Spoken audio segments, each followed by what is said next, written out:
ಹಿಮದ ಹೃದಯದಲ್ಲಿ ಅರಳಿದ ಹೂವು ಮುಂದುವರೆದ ಭಾಗ 35. ರುದ್ರ ಮೀರಾಳನ್ನು ಸಮಾಧಾನ ಮಾಡುತ್ತಿದ್ದನು. ಅವನ ಮಾತುಗಳು ಮತ್ತು ಅವನ ಸ್ಪರ್ಶ ಮೀರಾಳ ಮನಸ್ಸಿಗೆ ನೆಮ್ಮದಿ ನೀಡುತ್ತಿದ್ದವು. ಸ್ವಲ್ಪ ಹೊತ್ತು ಮೌನವಾಗಿದ್ದ ಮೀರಾ ನಂತರ ನಿಧಾನವಾಗಿ ಕೇಳಿದಳು. ಸರ್, ನಾನು ರೆಡ್ಡಿ ರೂಮ್ನಲ್ಲಿರೋದು ನಿಮಗೆ ಹೇಗೆ ಗೊತ್ತಾಯಿತು? ಅವ್ರು ನೀವು ಬರೋದಿಲ್ಲ ಅಂತ ಹೇಳಿದರು. ನೀವು ನೀರು ಕುಡಿದಿದ್ರಲ್ವಾ, ಆ ನೀರಲ್ಲಿ ಮತ್ತೆ ಬರುವ ಔಷಧ ಹಾಕಿದ್ರು ಅಂತಲೂ ಹೇಳಿದರು. ಆ ನೀರು ಕುಡಿದ್ಮೇಲೆ ನಿಮಗೆ ನಿದ್ದೆ ಬಂದಿತ್ತಲ್ವಾ? ಹಾಗಿದ್ದಾಗ ನೀವು ಹೇಗೆ ನನ್ನ ರಕ್ಷಿಸಕ್ಕೆ ಬಂದ್ರಿ ಎಂದು ಕೇಳಿದಳು. ಅವಳ ಪ್ರಶ್ನೆ ಕೇಳುತ್ತಿದ್ದಂತೆ ರುದ್ರನ ಕಣ್ಣುಗಳಲ್ಲಿ ಆ ದಿನದ ಘಟನೆಗಳು ಮತ್ತೆ ಮೂಡಿದವು. ಅವನು ಕೆಲ ಕ್ಷಣ ಮೌನವಾಗಿದ್ದನು. ನಂತರ ನಿಧಾನವಾಗಿ ಹೇಳತೊಡಗಿದನು. ಮತ್ತು ಬರುವ ಔಷಧಿ ಬೆರೆಸಿದ್ದ ನೀರು ಕುಡಿದಿದ್ದರಿಂದ ರುದ್ರ ಗಾಢ ನಿದ್ರೆಗೆ ಜಾರಿದ್ದನು. ಇತ್ತ ಆಫೀಸಿಗೆ ಹೊರಟಿದ್ದ ತಿಲಕ್ಗೆ ದಾರಿಯಲ್ಲಿ ಒಂದು ವಿಷಯ ನೆನಪಾಯಿತು. ಅಯ್ಯೋ, ಸರ್ ಅವರ ಕೇಬಿನ್ ಕೀ ತಗೊಂಡಿಲ್ಲ, ವಾಪಸ್ ಹೋಗಿ ತಗೊಂಡು ಬರಬೇಕು ಎಂದುಕೊಂಡು ಕೂಡಲೇ ಡ್ರೈವರ್ ಜಗನ್ ಕಡೆ ನೋಡಿ, ಜಗನ್, ಕಾರನ್ನು ಹೋಟೆಲ್ ಕಡೆ ತಿರುಗಿಸು. ಸ್ವಲ್ಪ ಹೊತ್ತಿನಲ್ಲೇ ಅವರು ಮತ್ತೆ ಹೋಟೆಲ್ ತಲುಪಿದರು. ತಿಲಕ್ ನೇರವಾಗಿ ರುದ್ರ ತಂಗಿದ್ದ ರೂಮಿನ ಕಡೆ ಹೋದನು. ಒಳಗೆ ಹೋಗಿ ನೋಡಿದಾಗ ರುದ್ರ ಮಲಗಿದ್ದನು. ಸರ್ ಎಂದು ಕರೆದನು. ಯಾವ ಪ್ರತಿಕ್ರಿಯೆಯೂ ಬರಲಿಲ್ಲ. ಮತ್ತೆ ಹತ್ತಿರ ಹೋಗಿ ಅವನನ್ನು ಎಬ್ಬಿಸಲು ಪ್ರಯತ್ನಿಸಿದನು. ಆದರೆ ಎಷ್ಟೇ ಕರೆದರೂ ಎಷ್ಟೇ ಅಲುಗಾಡಿಸಿದರೂ ರುದ್ರ ಎದ್ದೇಳಲಿಲ್ಲ. ಅದನ್ನು ನೋಡಿ ತಿಲಕ್ಗೆ ಅನುಮಾನ ಬಂದಿತು. ಇಲ್ಲ, ಏನೂ ಸರಿಯಿಲ್ಲ ಎಂದು ಮನಸ್ಸಿನಲ್ಲಿ ಅಂದುಕೊಂಡನು. ನಂತರ ರೂಮಿನ ಸುತ್ತಲೂ ನೋಡಿದನು. ಮೀರಾ ಮೇಡಮ್ ಎಲ್ಲಿ ಎಂದು ಹುಡುಕಿದನು. ಆದರೆ ಅವಳು ರೂಮಿನಲ್ಲಿ ಇರಲಿಲ್ಲ. ಅವನ ಆತಂಕ ಮತ್ತಷ್ಟು ಹೆಚ್ಚಾಯಿತು. ಅಷ್ಟರಲ್ಲಿ ದೂರದಿಂದ ಹೆಣ್ಣೊಬ್ಬಳ ಕಿರುಚುವ ಧ್ವನಿ ಕೇಳಿಸಿತು. ಬಿಡಿ, ಹತ್ತಿರ ಬರಬೇಡಿ. ಆ ಧ್ವನಿ ಕೇಳುತ್ತಿದ್ದಂತೆ ತಿಲಕ್ ಬೆಚ್ಚಿಬಿದ್ದನು. ಅದು ಮೀರಾಳ ಧ್ವನಿ ಎಂಬುದು ಅವನಿಗೆ ಅರ್ಥವಾಯಿತು. ಕೂಡಲೇ ಆ ಧ್ವನಿ ಬಂದ ದಿಕ್ಕಿನತ್ತ ಓಡಿದನು. ರೆಡ್ಡಿಯ ರೂಮ್ ಮುಂದೆ ಹೋಗಿ ಬಾಗಿಲು ಬಡಿದನು. ಬಾಗಿಲು ತೆಗೀರಿ ಮೇಡಮ್ ಎಂದು ಹಲವಾರು ಬಾರಿ ಕೂಗಿದನು. ಆದರೆ ಒಳಗಿನಿಂದ ಯಾವುದೇ ಪ್ರತಿಕ್ರಿಯೆ ಬರಲಿಲ್ಲ. ತಿಲಕ್ನ ಹೃದಯ ಬಡಿತ ಹೆಚ್ಚಾಯಿತು. ಅವನು ಕೂಡಲೇ ಮತ್ತೆ ರುದ್ರ ಇದ್ದ ರೂಮಿಗೆ ಓಡಿದನು. ಅಲ್ಲೇ ಪಕ್ಕದಲ್ಲೇ ಇದ್ದ ನೀರಿನ ಬಾಟಲ್ ತೆಗೆದುಕೊಂಡು ರುದ್ರನ ಮುಖದ ಮೇಲೆ ಸುರಿದನು. ತಣ್ಣನೆ ನೀರು ಮುಖಕ್ಕೆ ಬಿದ್ದ ತಕ್ಷಣ ರುದ್ರ ಬೆಚ್ಚಿ ಎದ್ದನು. ಕೋಪದಿಂದ ತಿಲಕ್ ಕಡೆ ನೋಡಿ, ತಿಲಕ್, ಏನಿದೆಲ್ಲ ಎಂದು ಕೇಳಿದನು. ತಿಲಕ್ ಗಾಬರಿಯಿಂದ, ಅದೆಲ್ಲ ಆಮೇಲೆ ಹೇಳ್ತೀನಿ ಸರ್, ಮೊದಲು ಮೀರಾ ಮೇಡಮ್ ರಕ್ಷಿಸಬೇಕು ಎಂದನು. ಆ ಮಾತು ಕೇಳಿದ ತಕ್ಷಣ ರುದ್ರನ ಮುಖ ಬದಲಾಯಿತು. ಮೀರಾ, ಅವಳು ಎಲ್ಲಿ? ಏನಾಯ್ತು ಅವಳಿಗೆ ಎಂದು ಆತಂಕದಿಂದ ಕೇಳಿದನು. ತಿಲಕ್ ರೆಡ್ಡಿಯ ರೂಮಿನ ಕಡೆ ಬೆರಳು ತೋರಿಸಿ, ಸರ್, ಅಲ್ಲಿಂದ ಮೀರಾ ಮೇಡಮ್ ಕಿರ್ಚೋ ಧ್ವನಿ ಕೇಳಿ ಬರ್ತಾ ಇದೆ ಎಂದನು. ಅದನ್ನು ಕೇಳಿದ ಕ್ಷಣವೇ ರುದ್ರನ ರಕ್ತ ಕುದಿಯತೊಡಗಿತು. ಅವನು ಒಂದು ಕ್ಷಣವೂ ತಡ ಮಾಡಲಿಲ್ಲ. ಇಬ್ಬರು ಓಡುತ್ತಾ ರೆಡ್ಡಿಯ ರೂಮಿನ ಕಡೆ ಧಾವಿಸಿದರು. ರೂಮ್ ಮುಂದೆ ತಲುಪಿದ ಕೂಡಲೇ ಬಾಗಿಲು ಬಡಿದನು. ಆದರೆ ಬಾಗಿಲು ತೆರೆಯಲಿಲ್ಲ. ಒಳಗಿನಿಂದ ಮೀರಾಳ ಅಳುವ ಧ್ವನಿ ಕೇಳಿಸುತ್ತಿತ್ತು. ಸರ್, ನನ್ನನ್ನು ಬಿಡಿ. ಆ ಧ್ವನಿ ಕೇಳಿದ ಕ್ಷಣ ರುದ್ರನ ಸಹನೆ ಸಂಪೂರ್ಣವಾಗಿ ಮುರಿದು ಹೋಯಿತು. ಮೀರಾ ಎಂದು ಗರ್ಜಿಸುತ್ತಾ ತನ್ನ ಸಂಪೂರ್ಣ ಶಕ್ತಿಯಿಂದ ಬಾಗಿಲಿಗೆ ಒದ್ದನು. ಧಡಕ್ ಎಂಬ ಶಬ್ದದೊಂದಿಗೆ ಬಾಗಿಲು ಒಡೆದು ತೆರೆದುಕೊಂಡಿತು. ಮುಂದಿನ ಕ್ಷಣದಲ್ಲಿ ಅವನು ಒಳಗೆ ನುಗ್ಗಿದ್ದನು. ಅಲ್ಲಿ ಕಂಡ ದೃಶ್ಯ ಅವನ ಕೋಪವನ್ನು ಆಕಾಶಕ್ಕೇರಿಸಿತು. ಫ್ಲಾಶ್ ಬ್ಯಾಕಿನಿಂದ ಹೊರಬಂದ ರುದ್ರ ಅವಳ ಕಡೆ ನೋಡಿ ನಿಟ್ಟುಸಿರು ಬಿಟ್ಟನು. ಸರ್, ನೀವು ಬಂದಿರಲಿಲ್ಲ ಅಂದಿದ್ರೆ ರೆಡ್ಡಿ ಎಂದು ಅವಳು ಮುಂದಕ್ಕೆ ಹೇಳಲು ಹೋದಳು. ಆದರೆ ರುದ್ರ ಕೂಡಲೇ ಅವಳ ತುಟಿಗಳಿಗೆ ಬೆರಳೊಟ್ಟು ತಡೆದನು. ಮುಂದೆ ಆ ವಿಷಯ ಮಾತಾಡಬೇಡ ಎಂದನು. ಅವನ ಧ್ವನಿಯಲ್ಲಿ ಆದೇಶಕ್ಕಿಂತ ಕಾಳಜಿಯೇ ಹೆಚ್ಚಿತ್ತು. ಅವಳ ಕಣ್ಣುಗಳಲ್ಲಿ ನೋಡುತ್ತಾ, ನಾನಿರ್ಬೇಕಾದ್ರೆ ನಿನಗೆ ಏನೂ ಆಗಲ್ಲ, ಈ ವಿಷಯನ ಇಷ್ಟಕ್ಕೆ ಮರ್ತ್ಬಿಡು ಎಂದನು. ಆ ಮಾತು ಕೇಳಿದ ಮೀರಾಳ ಕಣ್ಣುಗಳು ಮತ್ತೆ ತೇವಗೊಂಡವು. ಮುಂದಿನ ಕ್ಷಣ ಅವಳು ಅವನನ್ನು ಬಿಗಿಯಾಗಿ ಅಪ್ಪಿಕೊಂಡಳು. ಈ ಬಾರಿ ಮಾತ್ರ ರುದ್ರನೇ ತಪ್ಪಿಬ್ಬಾದನು. ಮೀರಾ ಅವನನ್ನು ಬಿಡುವ ಲಕ್ಷಣವೇ ಕಾಣಿಸುತ್ತಿರಲಿಲ್ಲ. ಕೆಲವು ಕ್ಷಣಗಳ ನಂತರ ರುದ್ರ ಉಸಿರಾಡಲು ಕಷ್ಟಪಟ್ಟು, ಮೆಲ್ಲಗೆ ಮೀರಾ, ಉಸಿರಾಡಕ್ಕೆ ಕಷ್ಟ ಆಗ್ತದೆ ಎಂದನು. ಅದನ್ನು ಕೇಳಿದ ಮೀರಾ ಗಾಬರಿಯಾಗಿ ತನ್ನ ಹಿಡಿತವನ್ನು ಸ್ವಲ್ಪ ಸಡಿಲಿಸಿದಳು. ಸಾರಿ ಸರ್ ಎಂದು ಮುಜುಗರದಿಂದ ಹೇಳಿದಳು. ರುದ್ರ ನಗುತ್ತಾ ಅವಳ ಮುಖದ ಕಡೆ ನೋಡಿದನು. ಏನಿವತ್ತು ನನ್ನನ್ನು ಬಿಡ್ತಾನೆ ಇಲ್ಲ ಎಂದು ಚುಡಾಯಿಸಿದನು. ಮೀರಾ ಕ್ಷಣಕಾಲ ಅವನ ಕಣ್ಣುಗಳಲ್ಲಿ ನೋಡಿದಳು. ನಂತರ ನಿಧಾನವಾಗಿ, ಇನ್ಮೇಲೆ ಹೀಗೇನೆ ಬಿಡೋದಿಲ್ಲ ಎಂದಳು. ಆ ಮಾತು ಕೇಳಿ ರುದ್ರ ಕ್ಷಣಕಾಲ ಆಶ್ಚರ್ಯದಿಂದ ಅವಳನ್ನು ನೋಡಿದನು. ಮೀರಾಗೆ ತಾನು ಏನು ಹೇಳಿಬಿಟ್ಟೆ ಎಂದು ಅರಿವಾದ ತಕ್ಷಣ ಮುಖ ಕೆಂಪಾಯಿತು. ಅದು ನಾನು ಅಂದ್ರೆ ಎಂದು ತಡೆಬಡಾಯಿಸಲು ಶುರು ಮಾಡಿದಳು. ಆದರೆ ರುದ್ರ ಅವಳ ಮಾತು ಮಧ್ಯದಲ್ಲೇ ನಿಲ್ಲಿಸಿದನು. ಅವಳ ಗಲ್ಲವನ್ನು ಮೆಲ್ಲಗೆ ಹಿಡಿದು, ನಿಜವಾಗ್ಲೂ ಬಿಡೋದೇ ಇಲ್ವಾ ಎಂದು ಕೇಳಿದನು. ಅವನ ಕಣ್ಣುಗಳಲ್ಲಿ ಮಿಂಚುತ್ತಿದ್ದ ನಗು ನೋಡಿ ಮೀರಾಳ ಹೃದಯ ಜೋರಾಗಿ ಬಡಿದುಕೊಳ್ಳತೊಡಗಿತು. ಅವಳು ನಾಚಿಕೆಯಿಂದ ತಲೆ ತಗ್ಗಿಸಿಕೊಂಡಳು. ಅದನ್ನು ನೋಡಿ ರುದ್ರನ ತುಟಿಗಳಲ್ಲಿ ನಗು ಮೂಡಿತು. ಸರಿ, ಹಾಗಾದ್ರೆ ನಾನು ನಿನ್ನನ್ನು ಬಿಡಲ್ಲ ಎಂದನು.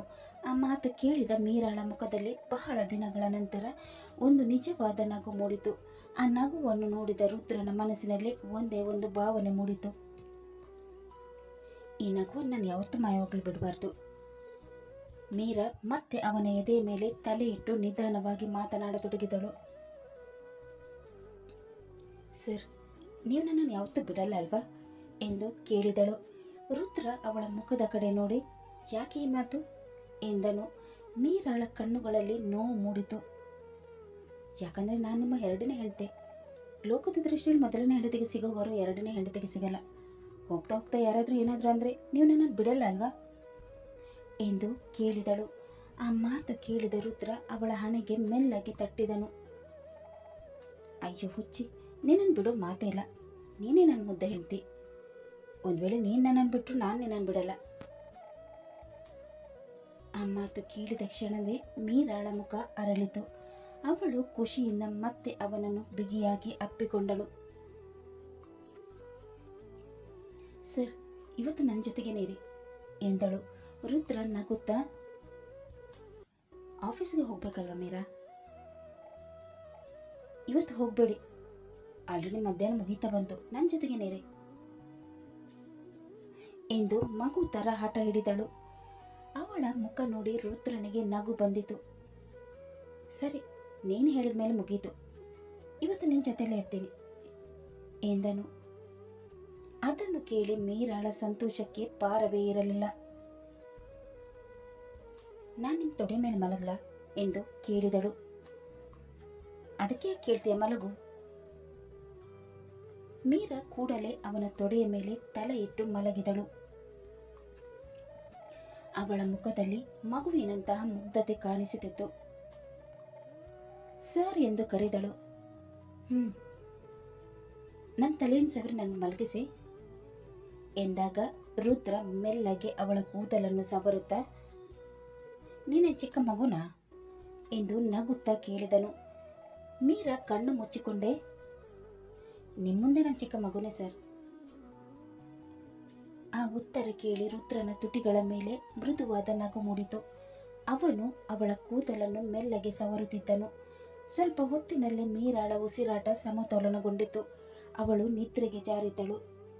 ಅವಳನ್ನು ನೋಡುತ್ತಾ ರುದ್ರ ಮನಸ್ಸಿನಲ್ಲೇ ಅಂದುಕೊಂಡನು, ಎಷ್ಟೇ ಸಮಸ್ಯೆಗಳು ಬಂದರೂ ಈ ಹುಡುಗಿಯ ಕಣ್ಣಲ್ಲಿ ಮತ್ತೆ ಕಣ್ಣೀರು ಬರದಂತೆ ನಾನು ನೋಡ್ಕೊಳ್ಬೇಕು. ಅವನ ಬೆರಳುಗಳು ಇನ್ನೂ ಅವಳ ಕೂದಲಲ್ಲಿ ನಿಧಾನವಾಗಿ ಓಡಾಡುತ್ತಲೇ ಇದ್ದವು. ಮೀರಾಳಿಗೆ ನಿದ್ರೆ ಬಂದಂತೆಯೇ ರುದ್ರ ಅವಳನ್ನು ಮೆಲ್ಲಗೆ ಹಾಸಿಗೆಯ ಮೇಲೆ ಮಲಗಿಸಿದನು. ನಂತರ ತನ್ನ ಮೊಬೈಲ್ ತೆಗೆದುಕೊಳ್ಳಲು ಎದ್ದನು. ಅಷ್ಟರಲ್ಲಿ ಮೀರಾ ನಿದ್ರೆಯಲ್ಲೇ ಅವನ ಕೈಯನ್ನು ಹಿಡಿದುಕೊಂಡಳು. ಸರ್ ಎಂದು ಮೆಲ್ಲಗೆ ಕರೆದಳು. ರುದ್ರ ಅವಳ ಕಡೆ ತಿರುಗಿ ನೋಡಿದನು. ಏನಾಯ್ತು ಮೀರಾ ಎಂದು ಕೇಳಿದನು. ಕಣ್ಣುಗಳನ್ನು ತೆರೆಯದೆ ಅವಳು, ಎಲ್ಲಿ ಹೋಗ್ತಾ ಇದ್ದೀರಾ ಸರ್, ನನ್ನ ಜೊತೆಗೆ ನೀರಿ ಎಂದು ಮುನಿಸಿಕೊಂಡ ಮಗುವಿನಂತೆ ಹೇಳಿದಳು. ಅವಳು ಅವನ ಕೈ ಬಿಡದೆ ತನ್ನ ಕಡೆಗೆ ಎಳೆದಳು. ರುದ್ರ ಕ್ಷಣಕಾಲ ಆಶ್ಚರ್ಯದಿಂದ ಅವಳನ್ನು ನೋಡಿದನು. ಇದೆಲ್ಲ ಅವನಿಗೆ ಹೊಸತಾಗಿತ್ತು. ಇಷ್ಟು ದಿನ ಅವನೇ ಮೀರಾಳ ಹತ್ತಿರ ಇರಲು ಕಾರಣ ಹುಡುಕ್ತಿದ್ದನು. ಅವಳ ಜೊತೆ ಮಾತನಾಡಲು, ಅವಳನ್ನು ಚುಡಾಯಿಸಲು, ಅವಳ ಕಾಳಜಿ ವಹಿಸಲು ಅವಕಾಶ ಹುಡುಕ್ತಿದ್ದನು. ಆದರೆ ಇಂದು ಮೀರಾಳೆ ಅವನನ್ನು ತನ್ನ ಹತ್ತಿರ ಇರಿಸಿಕೊಳ್ಳಲು ಪ್ರಯತ್ನಿಸುತ್ತಿದ್ದಳು. ಅದು ಅವನ ಮನಸ್ಸಿಗೆ ಹೇಳಲಾಗದ ಸಂತೋಷವನ್ನು ನೀಡಿತು. ಮೀರಾ ಅವನನ್ನು ತನ್ನ ಹತ್ತಿರ ಎಳೆದುಕೊಂಡು ಪಕ್ಕದಲ್ಲಿ ಮಲಗಿಸಿದಳು. ನಂತರ ಅವನ ಕೈಯನ್ನು ತನ್ನ ಎದೆಯ ಹತ್ತಿರ ಹಿಡಿದುಕೊಂಡು ಹೋಗಬೇಡಿ ಎಂದು ಮೆಲ್ಲಗೆ ಗುಣುಗಿದಳು. ಆ ಮಾತು ಕೇಳಿದ ರುದ್ರನ ಹೃದಯ ಜೋರಾಗಿ ಬಡಿದುಕೊಳ್ಳತೊಡಗಿತು. ಅವನ ಮುಖದಲ್ಲಿ ತಿಳಿಯದ ನಗು ಮೂಡಿತು. ಈ ಹುಡುಗಿಗೆ ಏನಾಗಿದೆ? ಅವಾಗಿಂದ ನಾನು ಬಿಡ್ತಾನೆ ಇಲ್ಲ ಎಂದು ಮನಸ್ಸಿನಲ್ಲಿ ಅಂದುಕೊಂಡನು. ಆದರೆ ಆ ಹತ್ತಿರತನ ಅವನಿಗೆ ಇಷ್ಟವಾಗುತ್ತಿತ್ತು. ಮೀರಾ ಅವನನ್ನು ಗಟ್ಟಿಯಾಗಿ ಹಿಡಿದುಕೊಂಡಿದ್ದಳು. ಅವಳ ಮುಖದಲ್ಲಿ ಭದ್ರತೆಯ ಭಾವನೆ ಸ್ಪಷ್ಟವಾಗಿ ಕಾಣಿಸುತ್ತಿತ್ತು. ಅವಳು ಅವನ ಜೊತೆ ಇದ್ದಾಗ ಮಾತ್ರ ನೆಮ್ಮದಿಯಾಗಿದ್ದಳು. ಅದನ್ನು ಗಮನಿಸಿದ ರುದ್ರನ ಮನಸ್ಸು ಕರಗಿತು. ಅವನು ಮೆಲ್ಲಗೆ ಅವಳ ಹಣೆಯ ಮೇಲೆ ಬಿದ್ದಿದ್ದ ಕೂದಲನ್ನು ಸರಿಸಿದನು. ನಿದ್ರೆಯಲ್ಲಿದ್ದ ಮೀರಾಳ ತುಟಿಗಳ ಮೇಲೆ ಸಣ್ಣ ನಗು ಮೂಡಿತು. ಅದನ್ನು ನೋಡಿ ರುದ್ರನ ಹೃದಯದಲ್ಲಿ ವಿಚಿತ್ರವಾದ ಸಂತೋಷ ಹರಡಿತು. ಕೊನೆಗೆ ಅವನು ಕೂಡ ಅವಳ ಪಕ್ಕದಲ್ಲೇ ಮಲಗಿಕೊಂಡನು. ಮೀರಾ ಇನ್ನೂ ಅವನನ್ನು ಬಿಗಿಯಾಗಿ ಹಿಡಿದುಕೊಂಡೇ ಇದ್ದಳು. ಅವಳ ಉಸಿರಿನ ಬಿಸಿ ಅವನ ಮುಖಕ್ಕೆ ತಾಗುತ್ತಿತ್ತು. ಆ ಕ್ಷಣದಲ್ಲಿ ರುದ್ರನ ಮನಸ್ಸಿನಲ್ಲಿ ಒಂದೇ ಒಂದು ಆಲೋಚನೆ ಮೂಡಿತು. ಇವಳು ಯಾವಾಗಲೂ ನನ್ನ ಹತ್ರನೇ ಹೇಗೆ ಇರಬೇಕು, ಯಾವ ಭಯವೂ ಇಲ್ಲದೆ, ಯಾವ ಕಣ್ಣೀರೂ ಇಲ್ಲದೆ. ಮೀರಾಳ ಮುಖ ರುದ್ರನ ಮುಖದ ತೀರ ಹತ್ತಿರವೇ ಇತ್ತು. ಅವಳು ನಿಧಾನವಾಗಿ ಕಣ್ಣು ತೆರೆದು ಅವನನ್ನು ನೋಡಿದಳು. ಅವನು ಕಣ್ಣು ಮುಚ್ಚಿಕೊಂಡೇ ಅವಳ ಪಕ್ಕದಲ್ಲಿ ಮಲಗಿದ್ದನು. ಆ ಕ್ಷಣದಲ್ಲಿ ಅವಳಿಗೆ ಕೆಲವು ದಿನಗಳ ಹಿಂದೆ ನಡೆದ ಘಟನೆ ನೆನಪಾಯಿತು. ರುದ್ರ ಮೊದಲ ಬಾರಿಗೆ ಅವಳನ್ನು ಚುಂಬಿಸಿದ್ದ ಕ್ಷಣ ಅವಳ ಮನಸ್ಸಿನಲ್ಲಿ ಮಿಂಚಿತು. ಅನಾಯಾಸವಾಗಿ ಅವಳ ದೃಷ್ಟಿ ಅವನ ತುಟಿಗಳ ಕಡೆ ಹೋಯಿತು. ಸ್ವಲ್ಪ ಹೊತ್ತು ಅವನನ್ನೇ ನೋಡುತ್ತಾ ಇದ್ದಳು. ನಂತರ ಯಾವುದೋ ತುಂಟತನದಿಂದ ಅವಳು ಮುಂದೆ ಬಾಗಿ ಅವನ ಕೆಳ ತುಟಿಯನ್ನು ಮೆಲ್ಲಗೆ ಕಚ್ಚಿದಳು. ಆ ಎಂದು ರುದ್ರ ನೋವಿನಿಂದ ಕೂಗಿದನು. ಕೂಡಲೇ ಕಣ್ಣು ತೆರೆದು ಮೀರಾಳ ಕಡೆ ನೋಡಿದನು. ಮೀರಾ ಮಾತ್ರ ಏನು ಗೊತ್ತಿಲ್ಲದಂತೆ ಮುಖ ಮಾಡಿ ಅವನನ್ನೇ ನೋಡುತ್ತಿದ್ದಳು. ಮೀರಾ, ಏನ್ ಮಾಡಿದೆ ಎಂದು ರುದ್ರ ಕೇಳಿದನು. ಅವಳು ನಗುತ್ತಡೆಯುತ್ತಾ, ಏನು ಮಾಡಿಲ್ಲ ಸರ್ ಎಂದಳು. ಏನು ಮಾಡಿಲ್ವಾ? ಹಾಗಾದ್ರೆ ನನ್ನ ತುಟಿ ತಾನಾಗಿಯೇ ನೋಯ್ತಾ ಎಂದು ರುದ್ರ ಕೇಳಿದನು. ಮೀರಾ ನಗುವನ್ನು ತಡೆಯಲಾಗದೆ ನಗತೊಡಗಿದಳು. ಸಾರಿ ಸರ್, ಸುಮ್ಮನೆ ಮಾಡಿದೆ. ಅಂದ್ರೆ ಈಗ ನನ್ನ ಮೇಲಿನ ಪ್ರಯೋಗ ಶುರು ಮಾಡ್ತಾ ಇದೆಯಾ ಎಂದು ಕೇಳಿದನು. ಮೀರಾ ತಲೆ ತಗ್ಗಿಸಿ, ನೀವೇ ನನ್ನ ಕಲಿಸಿದ್ದು ಸರ್ ಎಂದಾಗ ಆ ಉತ್ತರ ಕೇಳಿ ರುದ್ರ ಒಂದು ಕ್ಷಣ ಮಾತೆ ಬರದೆ ಅವಳನ್ನು ನೋಡಿದನು. ನಂತರ ಅವನ ಮುಖದಲ್ಲಿ ನಗು ಮೂಡಿತು.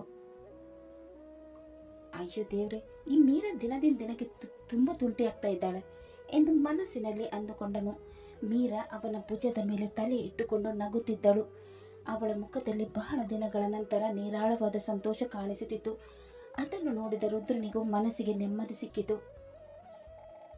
ರುದ್ರ ಅವಳ ಮಾತು ಕೇಳಿ ಒಂದು ಕ್ಷಣ ಸ್ತಬ್ಧನಾದನು. ಏನ್ ಹೇಳಿದೆ ಎಂದು ನಿಧಾನವಾಗಿ ಕೇಳಿದನು. ಮೀರಾ ಅವನ ಕಣ್ಣುಗಳಲ್ಲಿ ನೋಡಿದಳು. ಈ ಬಾರಿ ಅವಳ ಮುಖದಲ್ಲಿ ಭಯ ಇರಲಿಲ್ಲ, ನಾಚಿಕೆ ಇತ್ತು. ಆದರೆ ಅದರ ಜೊತೆ ಒಂದು ದೃಢತೆ ಇತ್ತು. ನಂಗೆ ನಿಮ್ಮೇಲೆ ಲವ್ ಆಗಿದೆ ಸರ್ ಎಂದು ಮುಗುಳ್ನಕ್ಕಳು. ರುದ್ರನ ಹೃದಯದ ಬಡಿತ ಒಂದು ಕ್ಷಣ ಹೆಚ್ಚಾಯಿತು. ಅವನು ಅವಳನ್ನು ನೋಡುತ್ತಲೇ ಇದ್ದನು. ಇಷ್ಟು ದಿನ ಅವನು ಕೇಳಲು ಬಯಸಿದ್ದ ಮಾತು ಅದಾಗಿತ್ತು.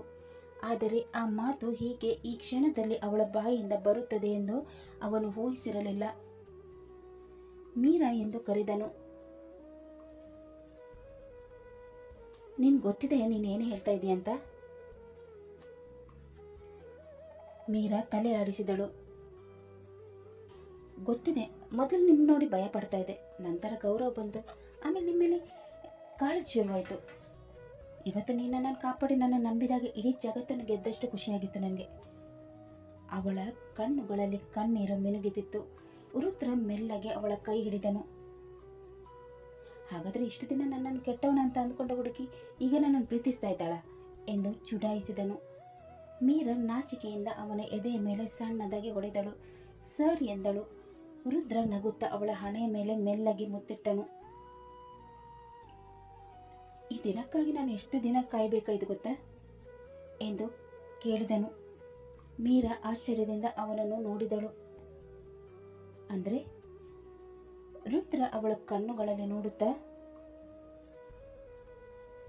ನಾನು ನಿನ್ನನ್ನು ಪ್ರೀತಿಸೋದು ಇವತ್ತಿನಿಂದ ಅಲ್ಲ ಮೀರಾ, ಬಹಳ ದಿನಗಳಿಂದ ಎಂದನು.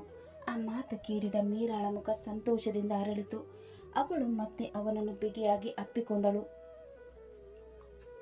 ಇವತ್ತು ನನ್ನ ಜೀವನದ ಅತ್ಯಂತ ಖುಷಿಯ ದಿನ ಸರ್ ಎಂದು ಅವನ ಎದೆ ಮೇಲೆ ತಲೆ ಇಟ್ಟುಕೊಂಡಳು. ಹೊರಗೆ ಸೂರ್ಯ ಅಸ್ತಮಿಸುತ್ತಿದ್ದರೂ ಅವರಿಬ್ಬರ ಮನಸ್ಸಿನಲ್ಲಿ ಮಾತ್ರ ಹೊಸ ಬೆಳಕು ಮೂಡುತ್ತಿತ್ತು. ಅವನು ಅವಳ ಕಡೆ ತುಂಟತನದಿಂದ ನೋಡುತ್ತಾ, ಈಗ ನಿಜ ಹೇಳು, ಯಾಕೆ ನಾನು ಕಚ್ಚಿದೆ ಎಂದು ರುದ್ರ ಕೇಳಿದನು. ಮೀರಾ ಅವನ ಕಣ್ಣುಗಳಲ್ಲಿ ನೋಡುತ್ತಾ ಮುಗುಳ್ನಕ್ಕಳು. ನಿಮ್ಮನ್ನು ನೋಡಿ ಕಚ್ಚಬೇಕಂತ ಅನಿಸ್ತು ಸರ್, ಅದಕ್ಕೆ ಕಚ್ಚಿದೆ ಎಂದಳು. ರುದ್ರ ಹುಬ್ಬೇರಿಸಿದನು. ಏನಿದು ಲಾಜಿಕ್ ಎಂದಾಗ ಮೀರಾ ಅವನ ಕೈಯನ್ನು ಹಿಡಿದುಕೊಂಡು, ನೀವು ನನ್ನ ಜೊತೆಗೇನೆ ಇರಬೇಕು, ಇಲ್ಲಾಂದ್ರೆ ಇದಕ್ಕಿಂತ ಜೋರಾಗಿ ಕಚ್ತೇನೆ ಎಂದು ನಾಟಕೀಯವಾಗಿ ಬೆದರಿಸಿದಳು. ಏನೇ ಆಗಿದೆ ನಿನಗೆ, ಏನೇನು ಮಾತಾಡ್ತಾ ಇದೆಯಾ ಎಂದು ರುದ್ರ ನಗುತ್ತಾ ಹೇಳಿದನು. ಮೀರಾ ಕ್ಷಣ ಕಾಲ ಮೌನವಾಗಿ ಅವನನ್ನು ನೋಡಿದಳು. ನಂತರ ನಿಧಾನವಾಗಿ, ನನಗೆ ನಿಮ್ಮ ಮೇಲೆ ನಿಜವಾಗ್ಲೂ ಲವ್ ಆಗಿದೆ ಸರ್. ಆ ಮಾತು ಕೇಳಿ ರುದ್ರನ ಮುಖದ ನಗು ಅಲ್ಲಿಯೇ ನಿಂತಿತು. ಮೀರಾ ಮುಂದುವರಿಸಿದಳು, ಅದನ್ನು ಹೇಗೆ ಹೇಳಬೇಕಂತ ಗೊತ್ತಾಗ್ತಾ ಇರಲಿಲ್ಲ, ಅದಕ್ಕೆ ನಿಮ್ಮನ್ನು ಕಚ್ಚಿತು ಎಂದಾಗ ಕೆಲವು ಕ್ಷಣಗಳು ಇಬ್ಬರ ಮಧ್ಯೆ ಮೌನ ಆವರಿಸಿತು. ಮೀರಾ ಎಂದು ರುದ್ರ ನಿಧಾನವಾಗಿ ಕರೆದನು. ನೀನು ಹೇಳ್ತಾ ಇರೋದು ನಿಜನಾ? ನಂಗೆ ನಂಬಕ್ಕೆ ಆಗ್ತಾ ಇಲ್ಲ ಎಂದು ಹೇಳಿದನು. ಮೀರಾ ನಾಚಿಕೆಯಿಂದ ಅವನ ಎದೆಯ ಮೇಲೆ ಮುಖ ಮುಚ್ಚಿಕೊಂಡಳು. ನಿಜಾನೇ ಹೇಳ್ತಾ ಇದ್ದೀನಿ ಸರ್, ನಿಜವಾಗಿಯೂ ನನಗೆ ನಿಮ್ಮ ಮೇಲೆ ಲವ್ ಆಗಿದೆ. ರುದ್ರನ ಹೃದಯದಲ್ಲಿ ಸಂತೋಷದ ಅಲೆ ಎದ್ದಿತು. ಆದರೆ ಅದನ್ನು ಹೊರಗೆ ತೋರಿಸದೆ, ಅಯ್ಯೋ, ಇಷ್ಟು ಚಿಕ್ಕ ವಿಷಯ ಹೇಳಕ್ಕೆ ಕಚ್ಚೋದು ಒಂದೇ ದಾರಿಯಾಗಿತ್ತ ಎಂದು ಚುಡಾಯಿಸಿದನು. ಮೀರಾ ತಕ್ಷಣ ತಲೆ ಎತ್ತಿ, ನನ್ಗೆ ಗೊತ್ತಿದ್ದ ದಾರಿ ಅದೇ, ಇನ್ನೂ ನಂಬಿಕೆ ಬರಲಿಲ್ಲ ಅಂದ್ರೆ ಮತ್ತೆ ಕಚ್ಚಲ ಎಂದು ಕೇಳಿದಳು. ಬೇಡಮ್ಮ, ಒಂದ್ಸಲ ಕಚ್ಚಿದೆ ಸಾಕು ಎಂದು ರುದ್ರ ತಕ್ಷಣ ಹೇಳಿದನು. ಅದನ್ನು ಕೇಳಿ ಮೀರಾ ಜೋರಾಗಿ ನಗತೊಡಗಿದಳು. ಆ ನಗುವನ್ನು ನೋಡಿದ ರುದ್ರನ ಕಣ್ಣುಗಳಲ್ಲಿ ಮಮತೆ ತುಂಬಿತು. ಮೀರಾ, ನೀನು ಹೀಗೆ ನಗುತ್ತಾ ಇರಬೇಕು, ಬೇರೆ ಏನು ಬೇಡ ಎಂದು ಹೇಳಿ ಅವಳ ತಲೆಯನ್ನು ಮೆಲ್ಲಗೆ ಸವರಿದನು. ಮೀರಾ ಅವನ ಮುಜ್ಜದ ಮೇಲೆ ತಲೆ ಇಟ್ಟುಕೊಂಡು ಮತ್ತೆ ಕಣ್ಣು ಮುಚ್ಚಿದಳು. ಅವಳ ತುಟಿಗಳ ಮೇಲೆ ಇನ್ನೂ ಅದೇ ಸಂತೋಷದ ನಗು ಇತ್ತು. ಅದನ್ನು ನೋಡಿದ ರುದ್ರನ ತುಟಿಗಳ ಮೇಲೂ ಮುಗುಳ್ನಗೆ ಮೂಡಿತು.